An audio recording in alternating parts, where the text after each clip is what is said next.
Well, good evening, everybody, and welcome to the first of our Thursday evening Meet the Candidate events. Tonight, we've another Meet the Candidate, Meeting the Candidate, and I'm joined by Michael Matheson, who will be well known to all of you in Falkirk District, having been the MSP for Falkirk West since 2007. He's been serving as the Cabinet Secretary for Transport, Infrastructure and Connectivity since June 2018, and was previously the Cabinet Secretary for Justice from 2014 to 2018. So good evening, Michael. Thank you very much for joining me. Good evening, Michelle. Delighted to be with you.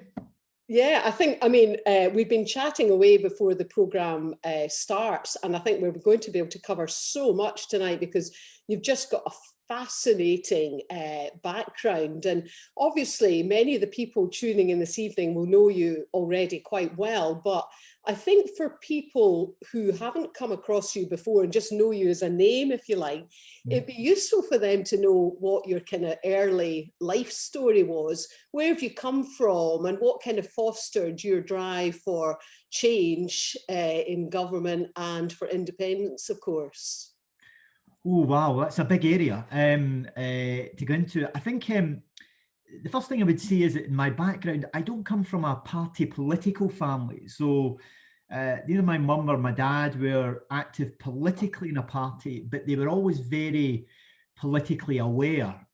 And I was brought up in the south side of Glasgow in the multi-storey flats with my it was two older brothers, my mum and dad and my grandfather, and we stayed in a two-bedroom flat which was badly damp. It suffered from very serious damp problems over a very extended period of time, which sadly meant that for about 12 years my mum and dad actually slept in a camp bed in the living room every night after finishing their work. And because my grandfather slept in another room which was damp, and my brother, myself and my two other brothers slept in another room. And I always had a long-standing sense of injustice to my parents. I always felt as though they were never treated well, and they had tried to get rehoused over many, many years and had been regularly rebuffed in trying to get rehoused. And eventually got to a point where the Labour Council at that time said he would make a special case for them, which had to go to some committee. And my mum and dad had pulled together all of the evidence, all of the details over the problems they'd had for the years. And I'll always remember the night when I went to his surgery, the councillor's surgery, with my mum and dad to hear what the outcome of the special cases review meeting had been. And I'll always remember I was sitting outside, they were inside with the councillor, and I always just remember my dad starting to really get angry. It turned out this councillor had lost their file, having built it up over years. And they were really angry and felt really badly let down by him. And I think I always had that sense of injustice, and I felt that they had been badly treated. They'd been in rent strike for years. They got a lawyer, gave him the rent money instead. Wow. And I remember as a kid when I was at primary school always being attracted to the polling places on the day, and I always found myself helping to hand out leaflets for the SNP. Because mum and dad were SNP voters at that point.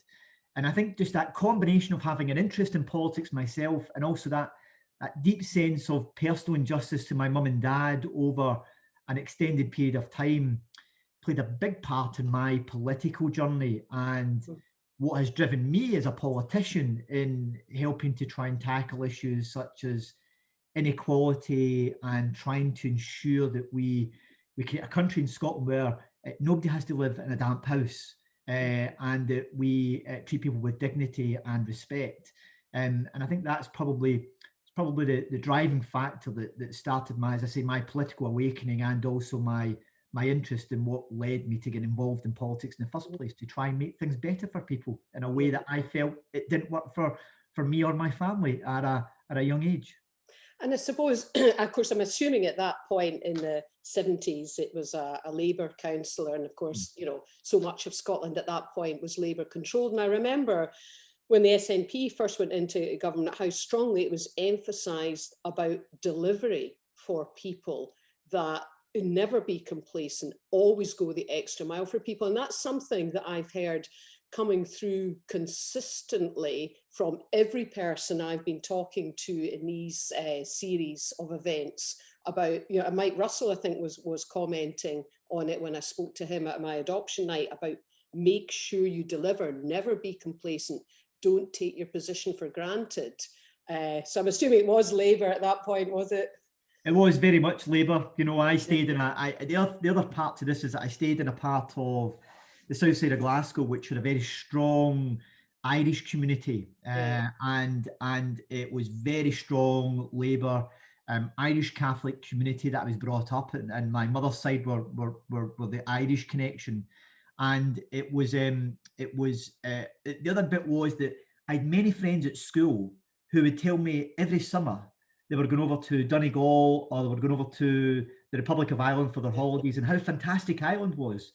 And the bit that I could never get was, well, why don't you think Scotland should be an independent country like Ireland? If Ireland is so great, why can't we be great here in Scotland as well? And I always found myself going through my formative years in school having these extended debates with my friends who would be going to Ireland about, well, I want Scotland to be like Ireland. Actually, I want it to be better than Ireland.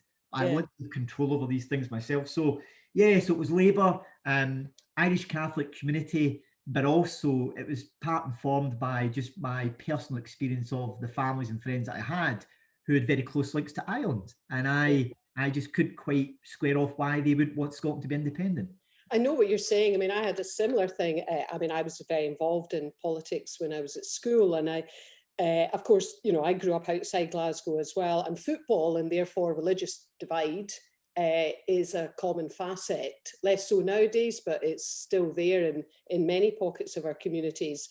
And I used to have a similar argument about why did certain people care so much about Ireland and appear to care little about their own country. And the only thing, I mean, of course, there was always this thing about what school did you go to? And it was really a way of asking whether you were Catholic or Protestant. But I do remember when I moved to Edinburgh being asked what school I went to when I started a job there. And I turned around to the woman and said, why do you care whether I'm a Catholic or Protestant? But of course, I'd made a mistake. She really cared whether I'd gone to a private school or the normal comprehensive school. So. But your point about delivery is really important. And part of the, you know, you're given your political background as well, Michelle. If you wanted to get on in politics, when we joined the SNP wasn't the party to join to secure political success. And that was the case very much right up until the late 90s. And the SNP's most recent success has been since the 1999 elections in the Scottish Parliament and the gradual building up of support for the SNP over that period of time. But so you were never motivated in going into politics because, you know, I think as Billy Connolly once said, if you ever come across someone that wants to become a politician, that should be a good enough reason for them not to be allowed to be a politician. So never get involved in politics with this idea that I want to be a politician. What I did get involved for is I want to change Scotland to make it better from my own personal experience and for the rest of the people who live here in Scotland. And that desire to want to create that collective change in your country doesn't go if you're committed to Scottish independence, because you want Scotland to thrive and succeed, irrespective as to which government is in control at the time in an independent Scotland. And that's why that need to deliver from the SNP's point of view is so important, is to demonstrate that if you're committed to getting the best for Scotland, the real and only effective way in which to do that is by having control over all the powers that achieve that and allow you to do that effectively. Absolutely. Yeah. And it's one of these areas we're just going to strongly agree, and there's much work to be done. So moving then on to your political career that is just extensive. I mean, if somebody had asked me to describe you, I would have said, you know, a real living powerhouse of quietly effective. I wouldn't say you're particularly noisy as a politician. You're not always in the front pages. You make sporadic appearances, deliver real change, and then disappear again. Most recently, I remember listening to you on Good Morning Scotland. We'll go on and talk about that, about the changes in the railway franchise. But first of all, I wanted to touch on your role in justice, and of course point out to everyone listening to it that I mean, I would take the view that justice is as good as a component part that we run it in Scotland. We've got a long hinterland in terms of our legal profession. We've got strongly established functional areas. How did you enjoy doing that, and what did you see the challenges of in that, and what do you see the challenges today? Tell us a bit about it. Well, I think justice is a fantastic portfolio, because it is an area where the vast majority of the powers are devolved, and we have a very distinct, proud justice system, which has retained its independence since throughout its time in existence. So we've got a very proud and strong justice system. I think the thing when I went into justice, the thing I was keen to try and shift was the narrative away from this idea that, and it's still used to this day. I used the phrase, and it was this a line that's now still carried by government. That is, we need to get away from this idea of following justice on the basis of what's in the Daily Mail or what's in the Daily Express or the Daily Telegraph. We need to take an approach to justice which is informed by evidence, an evidence-based approach to our justice policy. Mm-hmm. And that led to, I coined the phrase, we need to move away from the idea we need smart justice. And the way in which you create smart justice is by having an evidence-based approach to how you go about making your decisions. And if you do that, then you will help to address what I think is a long-standing problem in our justice system in Scotland, and that is our justice system is still a driver of inequality in our society. If you now consider the fact that Scotland is no longer has the second highest prison population in Western Europe, it now has the highest prison population in Western Europe per capita. So you've got to think, well, what's distinctive about Scotland and our approach to justice that has resulted in us having such high levels of imprisonment? And the approach that I wanted to take was to move away from this idea that it's not about soft justice, it's about smart justice, and let's focus on what is the right thing to do. So one of the early actions I took was to cancel the new female prison at Greenock, you may remember, and to cancel that and to move towards a new model which was about small female custodial units in different parts of the country. And I started knocking down Compton Vale, because my view that one single national prison for females was the wrong thing to do, given all of the complex issues behind women who end up in the prison system. Many of them have got extremely damaged backgrounds with sexual, physical violence that they've experienced, domestic abuse, alcohol, drugs problems. We need a system that's about tackling the underlying causes that drive these problems, rather than just dealing with it from a punitive point of view. So I wanted to move that and change that. That resulted in me being viewed as I was a soft touch justice secretary. No, what I was trying to do was to take a much more pragmatic, evidence-based approach to our policy. So it was an area that I really enjoyed, because it allowed me to take forward some of the issues, and I'd served in the Justice Committee in Parliament for I think about 7 years. It allowed me to take forward some of the issues that I felt had not been addressed for an extended period of time in trying to tackle our prison population and to change the narrative around justice. But it was also a time which was going through quite a bit of traumatic change. I inherited the creation of Police Scotland. There were lots of tensions and problems there.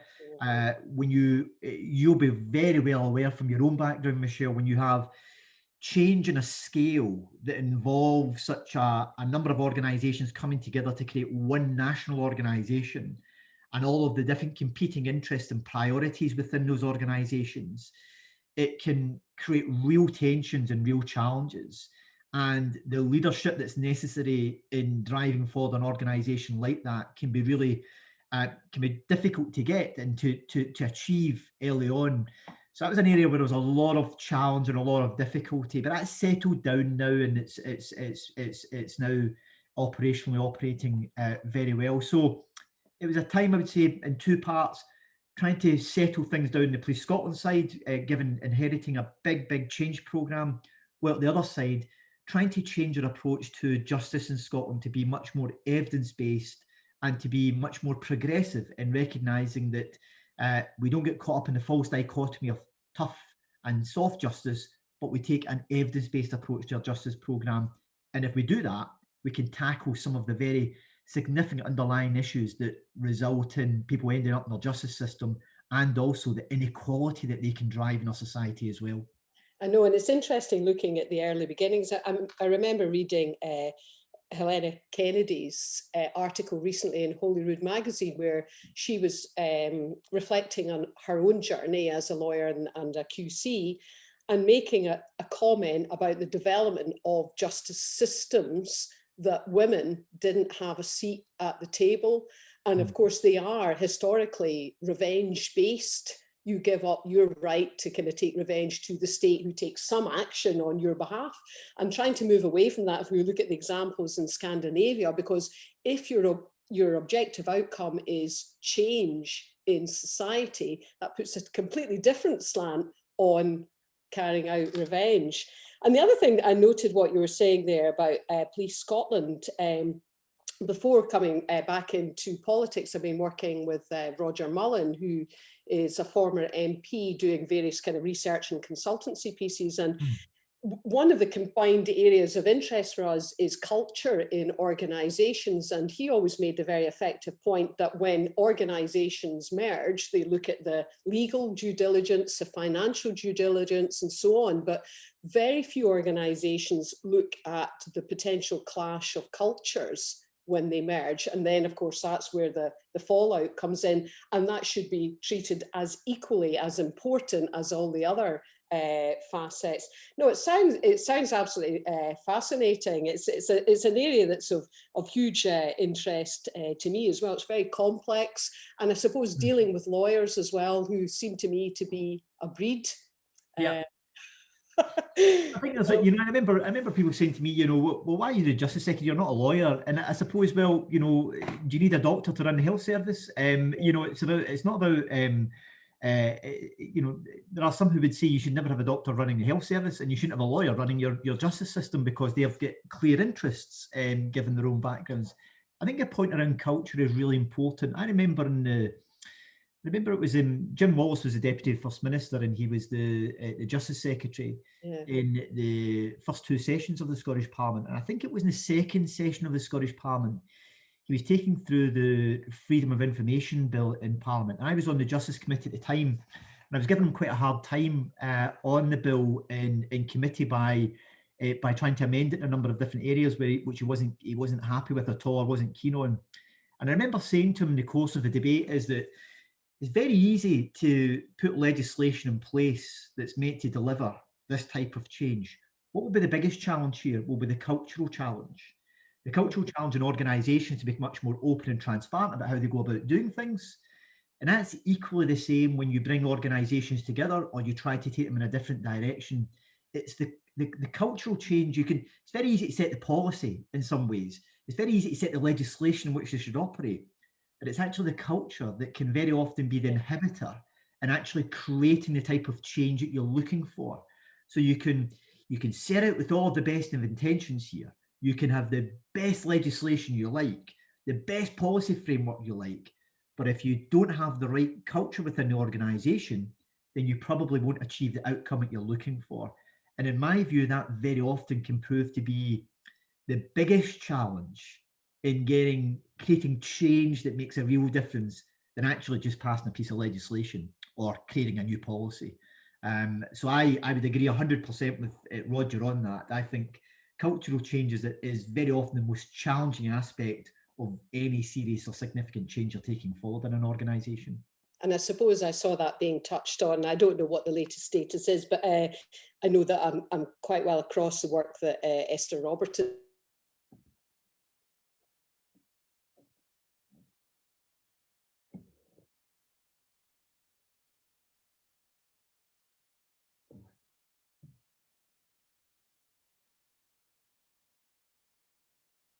Daniel, get off the internet now. Oh, right. Sorry, I'm back again. That was my internet connection. I'm sorry about that. I was just reflecting on the work that Esther Roberton did for the Law Society. I think it was probably Annabelle Ewing that she reported in, but making the comment. And I suppose that's about the capacity outwards looking in to move away from self-regulation, as other kind of bodies have done, you know, charities and so on. And I found that quite interesting. And I suspect that's still work that needs to be done, even if I'm making myself unpopular with some lawyers by saying that.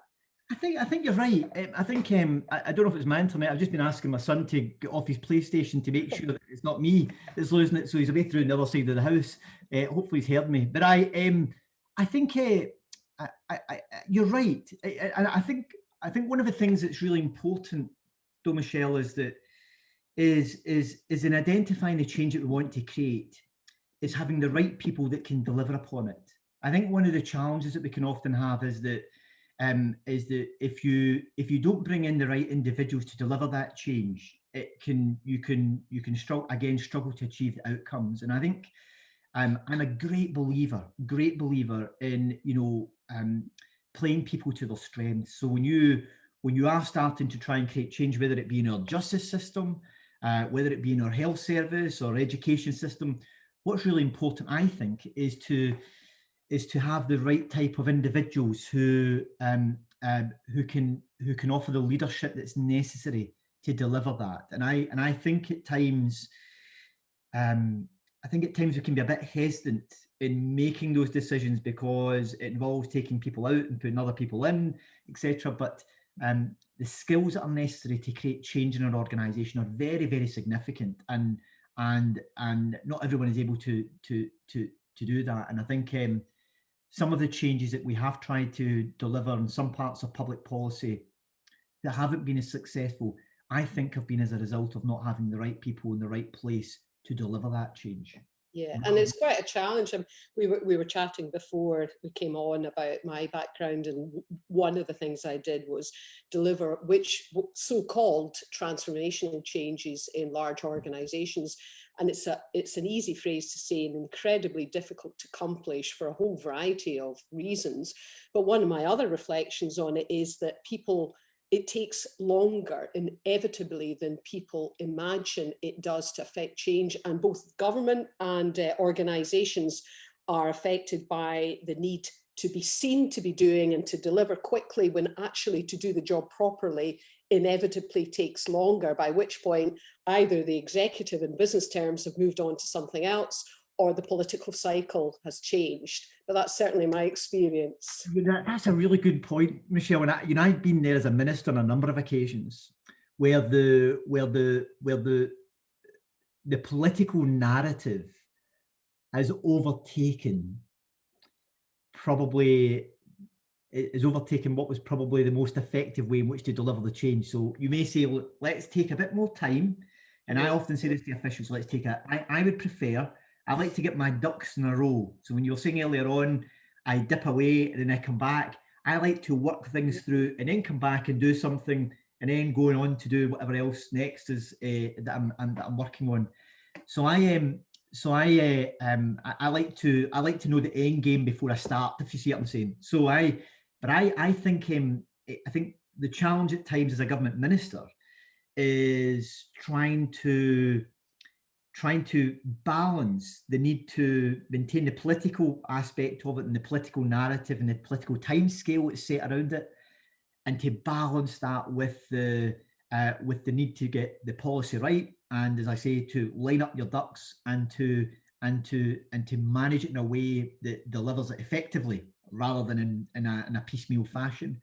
And I think that's you can see that happening. I can see ministers and other governments announcing things or doing things. You can see what's happened here is that the political narrative has overtaken the practical policy of delivering it and taking it forward, and they're now trying to catch up, and they're now finding there's gaps in the system as a result. So I think that's a really good point about the need to take the necessary time in order to take issues forward effectively. Yeah, and it's always a balance. And I notice here we've got a good question, which I'll direct at you in a when, it says when, if I'm going to say when we become independent, the laws we're using, the current laws, common law or EU, any ideas? My preference is common law. I mean, I suspect for us both it's more complex than that, but I suspect also you have a better answer than me.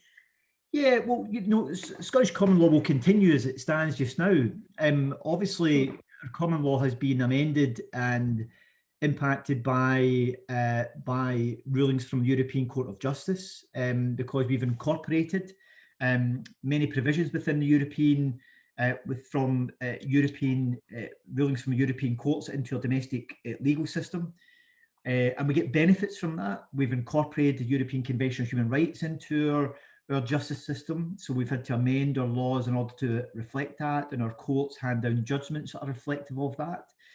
So there are many benefits that come from that. You know, let me just give you a practical example. I often hear people saying, well, you know, we don't want Europe dictating our laws to us. Well, the reality is Europe don't dictate our laws to us, but we also get many benefits from being able to have access to something like the European Court of Justice. So a practical example could be a company if you're selling goods into Europe and you get into a legal dispute over that matter, then you can resolve that matter through your domestic courts here in Scotland. You don't have to go to Germany or France to do it. You can do it here because we've incorporated European jurisdictions, European rules into our legal system. And if you don't get satisfaction through that, you can ultimately take it to the European Court of Justice to get a ruling on the matter. So there are benefits that we get from having the European court system in our own domestic courts or in our own domestic justice system, and also an access to the European Court of Justice. So and it works both ways. So in my view, it enriches our legal system, and it's an added strength to our legal system rather than taking anything away. And I know many businesses in the constituency, and I'm sure you know many as well, Michelle, who trade right across Europe. If they had any time a legal dispute, had to go and take out legal action in every country they were working in Europe, then they would spend so much time going around courtrooms in, you know, France, Germany, Spain. Whereas they can deal with it through our domestic courts here in Scotland. So, which is the right thing to be able to do, where that's the right thing to do. So we get benefits from that, and we shouldn't underestimate that as well. I quite agree. Now, I feel as though there is so much we've got to cover, because I do want to talk to you about your current role as well, and cover a whole lot more besides. But I think what we're going to do is just to give us a chance for both of us to have a break from our voice. Now, if you'll bear with me, we're going to show my crowdfunding video, which I hope you'll enjoy. Actually, we've used drone footage to get around the constituency whilst we were all kind of locked down. So there's some lovely views, and I apologise in advance for my hair. It was definitely locked down here at that point, but hopefully that will be coming up on the screen, and then we'll carry on our discussion. This election is the most important in my lifetime. Scotland stands on the cusp of change. Without change, and without the powers to make the changes we want to see, Scotland will be held back. We've been forcibly removed from the EU against our wishes. The cruel injustices of Westminster have been laid bare during the COVID pandemic. The Tories knowingly and deliberately work against the interests of Scotland, and the Scottish branch office of the Labour Party stands idly by.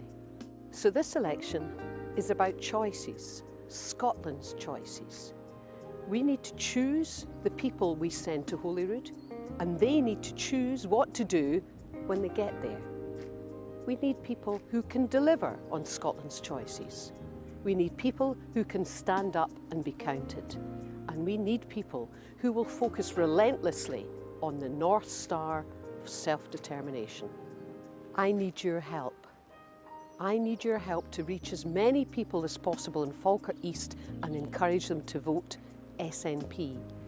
Please support my crowdfunder. This election is different and it's more expensive.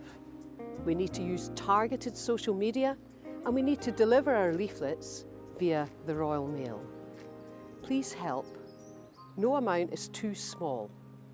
Let's make Scotland's future about Scotland's choices. Let's make part of that choice Michelle Thomson, representing the SNP in Falkirk East. Thank you.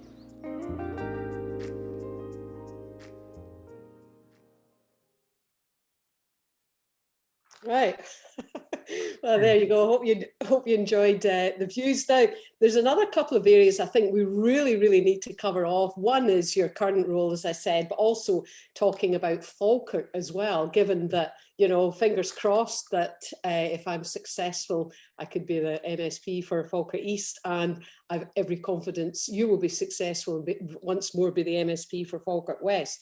But before we go on to that, this is a vast brief you've got now in terms of your current role, isn't it? I mean, it's just absolutely huge. I suspect that's not understood by the listeners, the complexity in it.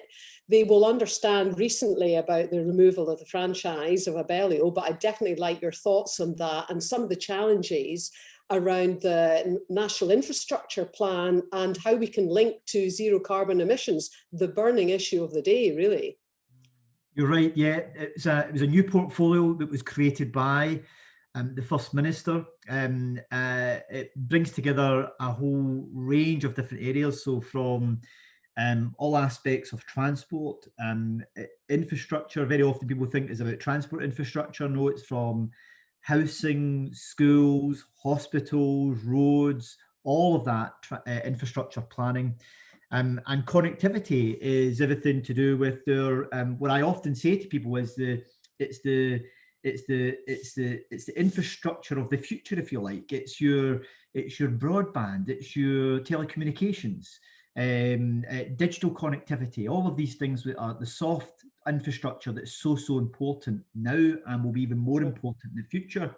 And then inside all of that is what do you call it, is energy policy as well. So all aspects of energy policy sit in my portfolio as well. So it's a very big, very large portfolio. Let me pick up on a couple of issues that you mentioned there. So you mentioned, Michelle, the Abellio franchise for the ScotRail franchise. So and the decision to take ScotRail into public ownership and to run it as a public company as of the end of March next year. I'll be honest with you. Prior to taking on the portfolio, I hadn't spent a lot of time thinking about how we provide our transport network. I hadn't given it you know, beyond what I would deal with on a constituency basis. I hadn't really considered it on a national basis. But one of the things that became obvious to me, I felt fairly early on in the portfolio, was the need for what I think is the franchising system is just a disaster. It's run its course and it is no longer suitable. And what it felt to me was that we have a disconnect between two key parts of our railway network. One is the passenger side of things, which is a franchise that ScotRail is, and the second bit is the infrastructure provider, which is Network Rail. And at times they act in competition to one another. Now, in my view, they are absolutely critical to the success of one another, and therefore they have to work in tandem with one another. So one of the things that I've been keen to try and do is to create what is an integrated rail network, where both the passenger side and the infrastructure side are one organisation with distinct parts in it, but one organisation with the same collective focus on what they're there to do, and that is to provide a first-class service to passengers. They need to make use of rail services. So we don't have all the powers to do that, and I believe it should be in public control. So I think our rail network is such an important part of our transport infrastructure. It is an area that should be within our public control, just in the same way that our roads. I don't believe that we should be into the idea of having private companies running roads for us in the way in which the UK government have been minded to go down the route of in the past. I believe it's a key asset that should be within public sector control. So the early termination of the franchise provided me with an opportunity to bring the franchise element or the ScotRail element of it into public sector control, but we still need to get control over Network Rail. That remains in the control of the UK government. Its single shareholder is our UK ministers, and is ultimately accountable to the Secretary of State for Transport there. So there's a need for the devolution of Network Rail, and if we can get the devolution of Network Rail alongside control of ScotRail in the way in which we will have as a public body, then we can look at integrating both of these organisations into a single organisation that's there to run rail services, but with distinct parts within it, for obvious reasons. And that's very similar to what happens in places like the Netherlands, etc. And I don't see why it can't happen here. It happens the same in Sweden as well. So that's so we're taking the first step in that journey, and that will happen with ScotRail coming into public sector control as of March next year, which will be a big step. It will not be without its challenges. So I'm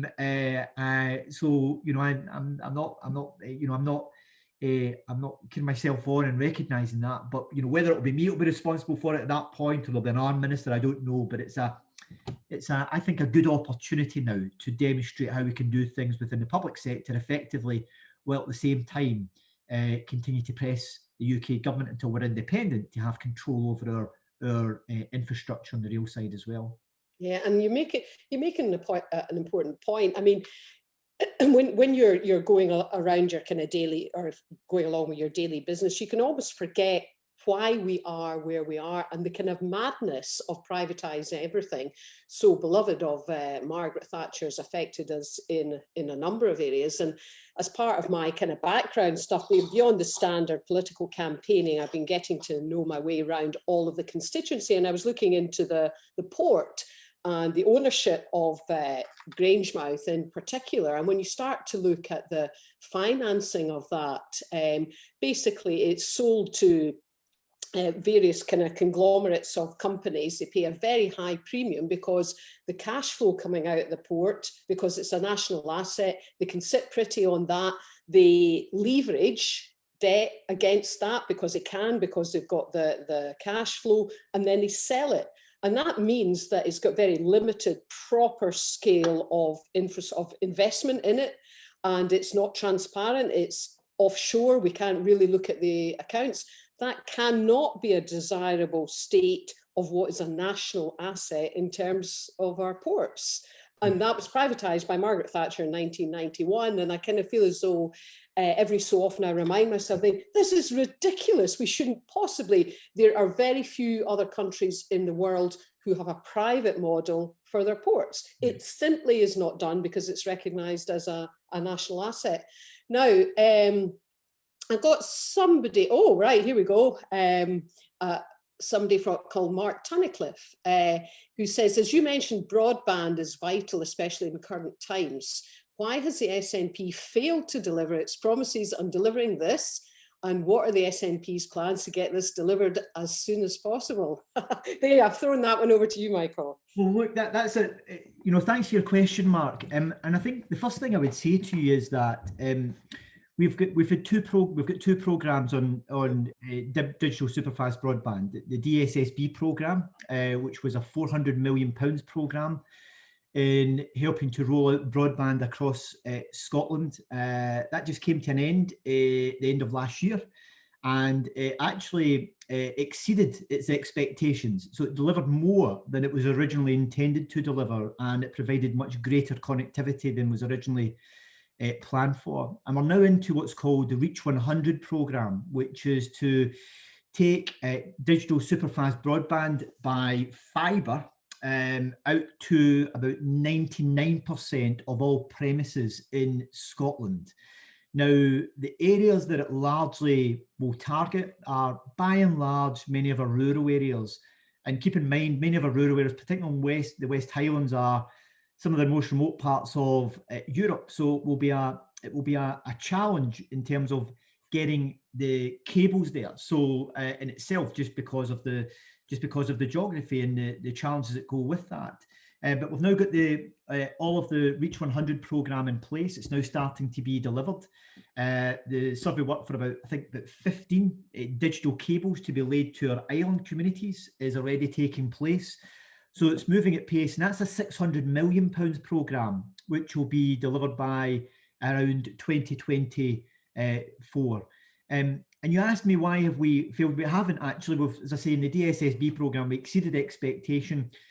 However, the legal challenge we had around the R100 programme awarding of the contract has delayed the start of the contract. We couldn't do anything about that. There was one of the bidders decided to challenge it legally, so we had to go through the legal process of that, which has resulted in the timetable being pushed out slightly. I want to finish on this important point, and the point is that digital superfast broadband and digital connectivity is a matter reserved to the UK government. It's actually completely within the responsibility of the UK government. And the reason why we invested £400 million in the digital superfast broadband programme and now a further £600 million in the Reach 100 programme is because the UK government had failed to bring forward any detailed plan in rolling out digital fibre in Scotland. And had we not intervened, we quite literally would have been sitting at a point where large swathes of Scotland would have no access to broadband in any shape or fashion. And of the £600 million that we're investing in the R100 programme in a reserved area to the UK government, the UK government is investing less than 5% of that funding. So the vast majority of it's coming from the Scottish government. And if we had waited on the UK government, we would have been in a terrible position. And we weren't prepared to allow Scotland to be placed at that disadvantage because it's so important to our economy and to our communities and to our normal day-to-day life. And if we had sat back and waited in the UK government, we would have, I think, we've been failing as a government to take the right action. So we've had to step in where the UK government have failed. And by the completion of the R100 programme, Scotland will have the most extensive fibre optic system in the whole of the UK, exceeding anything that is available from the UK government in other parts of the UK. Well, I think that's a pretty clear and compelling answer right there. And thank goodness you've done that, because we've all seen through the COVID pandemic how incredibly important this is for everybody. And it will fundamentally, as we know, change the way people live their lives and run their SMEs or small businesses. And so therefore, this connectivity in all parts is so important. Thank goodness the Scottish Government took the initiative and got on it when they did. Now, we've got a wee question in here from Charles Marshall before we move on to Falkirk. One thing that'd be good on a train carriage for electric disabled chairs. Yep, hard to disagree with that, would be my view. Okay, so Falkirk then. So you've been the MSP since 2007, so you've seen a great deal of change. I'm interested in what you think stayed the same, positive or less so, and what is fundamentally different during your time. Tell me about the journey you've seen. So I think I've been the MSP for Falkirk West since 2007. I was a Central Scotland list MSP from 1999, and Falkirk was one of the areas that I represented. What I would say is that there has been a significant amount of work been put in over the course of the last, I would say, 15 to 20 years to try and reset the perception of Falkirk as an area and the economy within Falkirk itself and its surrounding area. And it was very much, it started with the catalyst from, at that time, Falkirk Council, and the councillor who really championed this was a councillor by the name of David Alexander, who you'll be very familiar with. Well-known person, yeah. That was driving forward. David had a very strong commitment to selling Falkirk beyond the community itself to reset how people would perceive the area. And it was, remember the strapline, "My Future in Falkirk." And that was all about resetting the economy, and it was a very successful programme in looking at making Scotland, Falkirk, a much more attractive area to live, stay, and work, and to help to drive the economy as well. So we've saw significant change, and one of the things that we have saw significant change around is that we saw significant residential developments taking place right across the district. So if you look at places such as in Larbert, where you can see the Kinneil estate, just the extensive, the Kinneil estate, the extensive housing that's now been developed there, which was an old hospital site, the old Bellsdyke Hospital site, where you've quite literally got thousands of houses. I've got the same in Bonnybridge where that's happened as well. You'll have the same in different parts of the east. So it's become an area which is much more where the population has grown significantly. The other thing that has happened is that the economy was broadly broken into what I would say as being three areas. One was small and medium-sized businesses that were very localized businesses. The second was a couple of national, international businesses like Alexander Dennis, ADL, and obviously BP at Grangemouth, and some of the companies that were based in the cluster down in Grangemouth. And the other area was a very significant portion of the population was employed within the public sector, largely through the council and also through the health service as well. That continues to be the case. But what has been happening is that two of the big private sector areas, particularly around Alexander Dennis's and Grangemouth at the refinery, is that the environment in which they're operating has dramatically changed, and the way in which they've had to adapt as businesses in order to meet that changing environment in which they're operating. Now, some of them are a bit further along the road than others. So I think ADL, it feels to me, are further along the road than BP, because I know from my direct engagement with the management team at BP as a minister, there is still a lot they have to do in decarbonising that site and also making sure that it is a site which is sustainable for the long term, which will be really important. And that's about moving into new fuels, hydrogen, etc., and the opportunities that that presents for the site. With companies like ADL, who are now very advanced in things like electric buses and moving into hydrogen buses, etc., as well, and they've got ambitions to develop that even further in the years ahead. So I think the challenge in the Falkirk area, and I would extend that to the Forth Valley area, is in the future is how do we adapt the local economy to reflect the new demands in our society, and particularly the net zero ambitions that we have. How can we make sure that Forth Valley becomes a real hub, not just for the manufacturing, but also for the design and the development of the technology, which will be absolutely critical to helping to support us in meeting our net zero ambitions. And that, I think, is a great opportunity for the area. And there's already some indication of some of the businesses started to move in that direction, which I think could deliver real change in the area in the years ahead. I mean, one of the challenges in this part of the conversation is it's potentially so vast. I mean, I personally see huge potential both for Falkirk district and the overarching Forth Valley area. I mean, it's got everything you could possibly look for in terms of connectivity, and small businesses and the emerging types of businesses. If you look at the challenges posed by Brexit to, say, services, it's really put a kind of brake on them. One area that Scotland excels in is in fintech, for example, and that's traditionally been done out of Edinburgh a lot. You know, you've got Code Clan and so on, but why don't we develop pockets of that all over Scotland, because we've got great skills in education and so on as well. And that is something that we can export to the rest of the world with, supported from wherever. You know, when we look at the changes wrought post-COVID, more people are going to work at home, more people will need good connectivity, completely different view of the world for SMEs. I think there's huge potential. Well, I see we've got a couple of questions coming in here.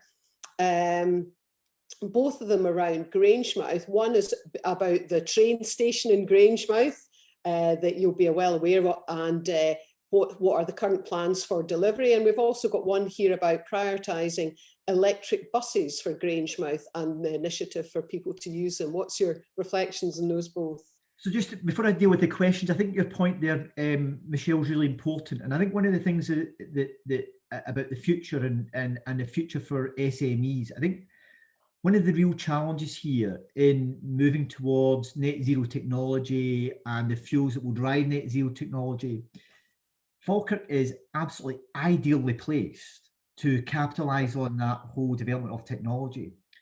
The bit that is really important here is that we don't simply become a net importer of that technology, and that we don't just become a recipient of it. Yes. We need to make sure that we are moving up the value chain to Yeah. try and develop and to manufacture and to utilise the technology, not simply make use of it in itself. And that's where, so for example, the work that I've been doing through my side in my low carbon directorate in government is to, in my portfolio with Alexander Dennis, is how do we make sure that it's not just about manufacturing the buses, but it's also about developing the technology for those buses in the future. And that's the discussion we're now having with them. And it's the same with Grangemouth. And I think if we can do that, then the spin-off from SMEs locally is significant. And that's why, I also commissioned a trial for the creation of the conversion of an old ScotRail train to become a hydrogen train.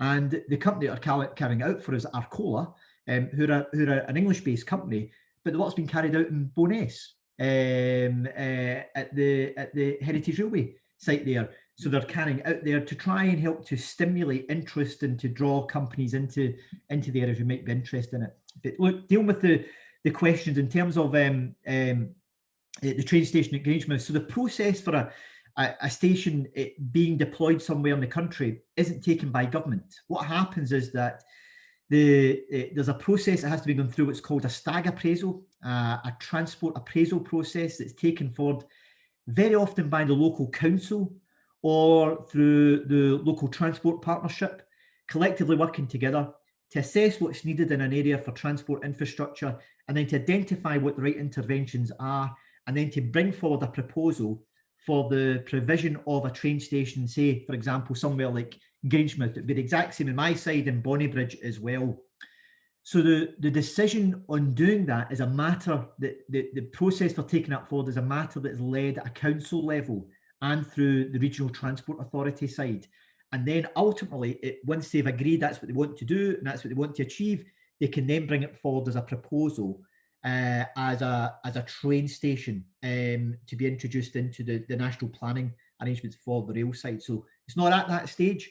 So I would certainly want to encourage the council and other partners who are interested in developing a station there to continue that work and to then submit their plans to Network Rail for it to be considered as part of our ongoing investment in rail infrastructure. So there are more train stations opening, so there is an opportunity there, but there's a process that they should go through in order to achieve that. And on the issue of electric buses, although we are supporting Stephen, we're supporting the Alexander Dennis with a massive order for electric buses, we don't determine where they go to. So we're supporting the companies who are purchasing the buses. They then are responsible for the deployment of these buses. So I would certainly want to encourage first Midland Bluebird to start deploying them in the Falkirk area. But it is a matter that they then make because they are their buses, they're not our buses. But I would certainly want to see them in Grangemouth. And we've got 2 operating in the Falkirk area just now. I'd like to certainly see many more of them. But we have set the target of all new buses that are being ordered for public transport by 2024 to be zero emission. So either electric or hydrogen. So I would, if they're not there just now, in the next couple of years, they will have to be there as we see that transition taking place. Yeah, all right.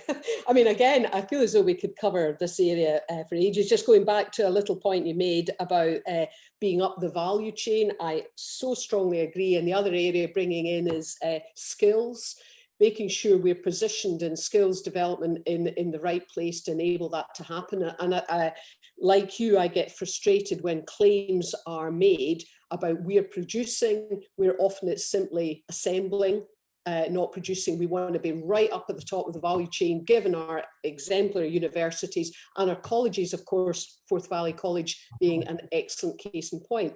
Now, last wee area I wanted to cover was it's not always easy for people to understand how devolution, the current devolution settlement, inhibits our ambitions for Scotland, where quite often workarounds are have to be found, and so on. So in terms of your role thus far in your political career, could you single out one area where you felt so frustrated that devolution has ultimately limited Scotland's ambition? Well, yeah, I could think of a number of different areas. So let me just take a good example. A good example would be prior to being in Justice, I used to be the Minister for Public Health. And I always had a focus on that. Don't expect the health service to deal with all the health inequalities that we experience in our society. Health inequality is a product of social inequality. Child poverty is a consequence of people being poor because people don't have access to money. Child poverty is highly sensitive to income. And if you impact on people's income, then you will find yourself in a situation where what we do in Scotland through a devolved government can be easily undermined by the UK government. So let me just give you a couple of practical examples. So some of the deep-seated health inequalities that we have in our country, in Scotland, are a direct result of social inequality. And that social inequality is very often driven by poverty. And one of the things that we are limited by in being able to tackle things like child poverty, although we're doing things like the child payment, which is a game changer, and we're doubling that if we're re-elected, that can put money into families' pockets, it can easily be undermined if the UK government make further changes to the benefit system that basically take money out of people's pockets. So tackling things like child poverty and inequality, we can do as much as we can within our limited powers, but it can be easily undermined by the UK government and on decisions that they make. Another good example recently, which will come back to haunt us in the years to come, and that is as a result of Brexit, we are no longer able to access Europol and the European crime databases because we are no longer linked into the European Court of Justice as we're out of Europe. We've decided not to do that. The UK government has decided not to do that, and what I think is a very serious error. That now means that Police Scotland no longer have access to all of the intelligence that they can get through Europol, which will come back to haunt us in future years because organised crime groups will exploit that, knowing that we no longer have access to that information. So that's a real loss which will affect us in justice. And another practical example on my own portfolio side just now is energy policy. So very significant parts of energy policy are reserved to the UK government. We need to decarbonise our energy network in order to achieve our net zero ambitions. If the UK government, and that's got to be achieved by 2045, we've got to get to net zero. The UK by 2050. So we've got to do it ahead of them. And by 2030, we've got to be at 75% of our target. So if the UK government don't take forward the right energy policy at a UK level, it can undermine our ability to achieve our net zero ambitions. So there's three practical examples in every portfolio I've been in where our limited powers in Scotland potentially have a significant impact on our ability to make decisions and to get access to information and achieving our own policy objectives because of powers that continue to be held at UK government or decisions being made over our heads, such as Brexit, in a way that are detrimental to our future. And limiting the ambition of Scotland to do better for its people. Absolutely. Now, I'm very conscious of the time. We've got 1 minute left, so I'd just like to, if I can, wrap up, first of all, to say that on Sunday, I'm meeting with Liz Saville-Roberts, who is a Plaid Cymru MP, I know from Westminster Days, and also Martin Day. That will be very interesting getting her reflections, what's happening in Wales with the nationalist movement there, the differences with how the Labour Party is behaving there and so on. Next Thursday, I have Fiona Hislop as well. So it's same time next Thursday, 7:30, and this Sunday, the usual time of 3:30. And it just leaves me to say, a huge thank you to Michael Matheson for cramming in all that information into an hour. It's been a really splendid interview, and I hope I'm a successful. And I very much, if I am, I'm looking forward to working with you. I think we'll be able to get a lot done. I'm sure you will be. I hope so. Well, thank you very much, and thank you for tuning in, everybody. And see you on Sunday, then next Thursday. See you then. Bye. Bye.